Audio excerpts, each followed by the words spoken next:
ने करके बताया भाई तुम्हारा लड़का यहाँ से लापता हो गया, कहीं चला गया है, कि अब चलेंगे अपने बच्चों को तलाश करेंगे। तो हमने वहाँ भी यूपी में भी मुख्यमंत्री पोस्टल पे और अर्जी लगाई और अपने वहाँ एसडीएम डीएम से का एप्लीकेशन लगाई, लेकिन कोई कार्रवाई सुनवाई नहीं हुआ। अपोली पुलिस ने जब हमें इसको कि अब एप्लीकेशन के बारे में उसको तफसील के बारे में इस बच्चे का कोई मिसिंग एंडिंग कंप्लेन लिखी गई साहब, तो उसने मेरा चेहरा देखा ऊपर नीचे, उसके बाद कहा कि नहीं नहीं ऐसा कुछ मैटर नहीं है, क्या तेरी एफआईआर लिखी जा रही है। पर मुझे साइड में बैठा के बोले जाके चाय पी के आओ। चाय पीने गया तो उससे उसने बात किया और अपना खुद गया चाय पीने के लिए पुलिस वाला।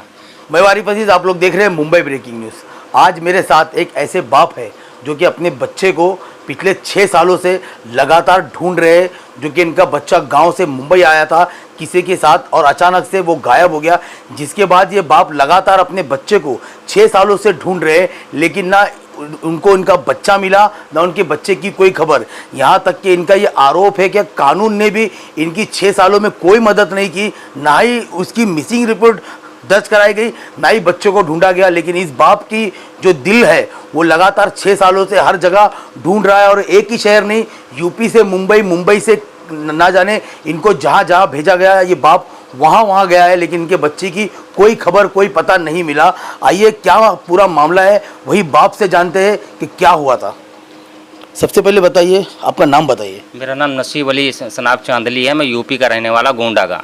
अच्छा, ये मामला कहाँ से शुरू हुआ था और ये पूरा मामला क्या है, खुल के बताइए। ये मेरे बेटे को पप्पू सनाब छज्जन, ये हमारे गांव से यूपी गोंडा से गफ्फारपुरवा से लाया था। इसने अक्टूबर के महीने में 2018 में वहाँ से लाया था और इसने घूमने टहलने के बहाने में आया यहाँ पे।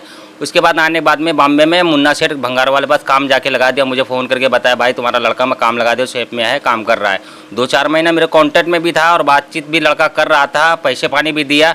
उसके बाद में एकाएक ही जो कि 2019 लगते लगते मुझे फ़ोन अगले ने करके बताया भाई तुम्हारा लड़का यहाँ से लापता हो गया, कहीं चला गया है।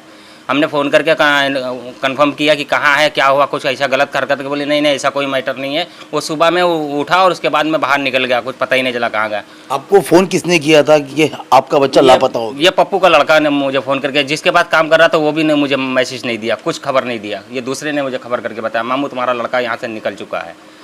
तो उसके बाद आप मुंबई आए थे? नहीं, उस टाइम में मुंबई नहीं पहुंचा, बल्कि हालांकि मैं उससे जिसके बाद काम कर रहा था उसने पूछा तो उसने बताया भाई तुम्हारा लड़का और एक सैयद अली जो शाहरुख नाम का लड़का, दोनों जन तुम्हारे साथ में निकले थे। लेकिन कुछ अरसे के बाद में जब ये पता चला सैयद अली और पप्पू दोनों घर पर जाके पहुँचे तो मैंने इनसे पूछा तो बोला भाई मुझे कुछ पता नहीं है, कहाँ गया तुम्हारा लड़का, क्या हुआ।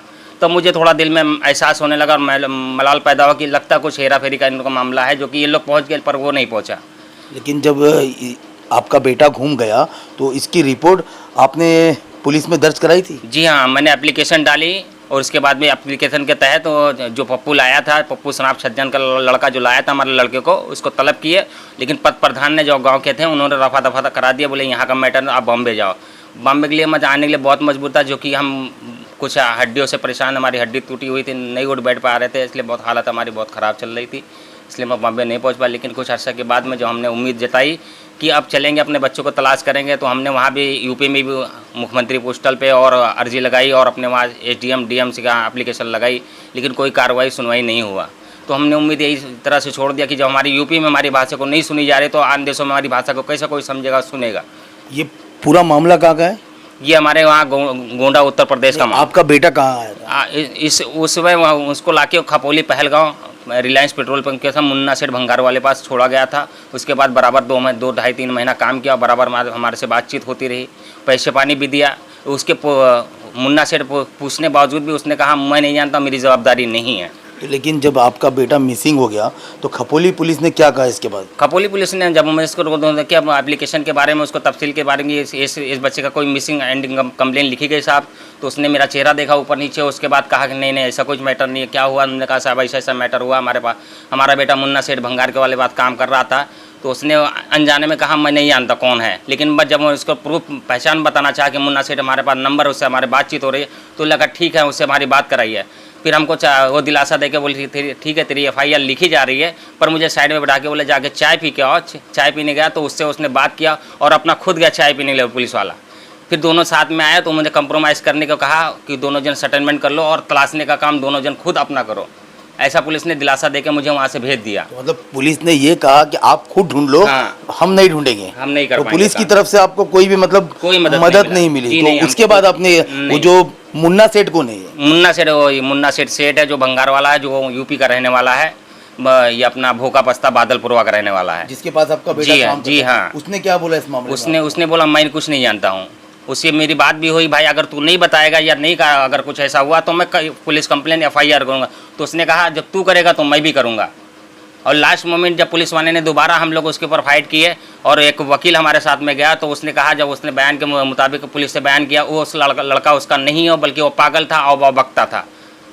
तो मतलब वो ऐसा बोल रहा है कि हाँ, इल्जाम लगा रहा है। जी। तो आपको क्या लगता है कि आपके बेटे के साथ क्या हुआ मेरे होगा? बेटे के साथ में उसी से जो जिम्मेदार है तो मुन्ना सेठ, और एक लड़का जो शाहरुख सैयद अली है वही जिम्मेदार है। तो कानून से क्या मदद चाहते हो, प्रशासन से क्या? यही मदद चाहते हैं कि हमारा लड़का जहाँ की वही हो, वो हमको वापस ला के दे। और क्या बोलना चाहोगे कानून को? आप हमारे चैनल के माध्यम से क्या बोलना चाहोगे? मैं कानून से यही कहना चाहता हूँ, जहाँ कहीं भी हो हमारा बेटा हो सही सुरक्षित हिफाजत से, या फिर जो भी हुआ उसके साथ में उसको राज को खुलासा करिए, हमारे सामने लाइए। हम भी जानना चाहते हैं क्या हुआ, आखिर में रीजन क्या है। चलिए, हमसे बात करने के लिए बहुत बहुत शुक्रिया। तो ये थे वो बाप जो लगातार 6 सालों से अपने बच्चे को ढूंढ रहे, लेकिन अब तक इनके बच्चे का पता नहीं चला। और यहाँ तक कि इनका ये कहना है कि कानून ने भी इनकी मदद नहीं की, इनकी रिपोर्ट नहीं लिखाई गई, इनको यहाँ वहाँ भगाया गया और सिर्फ आश्वासन दे रहे थे, लेकिन अब तक इनके बेटे का पता नहीं चल पाया। इनकी ये कानून और प्रशासन से ये मांगे कि इनका बेटा जहाँ भी है, अगर वो सुरक्षित है, इनके सिर्फ सामने ले आए, और अगर इनके बेटे के साथ कोई घटना हुई है वो भी सामने ले आए, ताकि इस बाप के दिल को सुकून मिलेगा, इनका बेटा अभी भी दुनिया में ज़िंदा है। अब देखना यह है कि हमारे माध्यम से ये वीडियो चलने के बाद क्या कानून इस मामले को गंभीरता से लेता है और उनकी बेटे को ढूंढने की कोशिश करता है। ऐसे और अपडेट के लिए जुड़े रहिए मेरे साथ। आरिफ अजीज़, मुंबई ब्रेकिंग न्यूज़ से।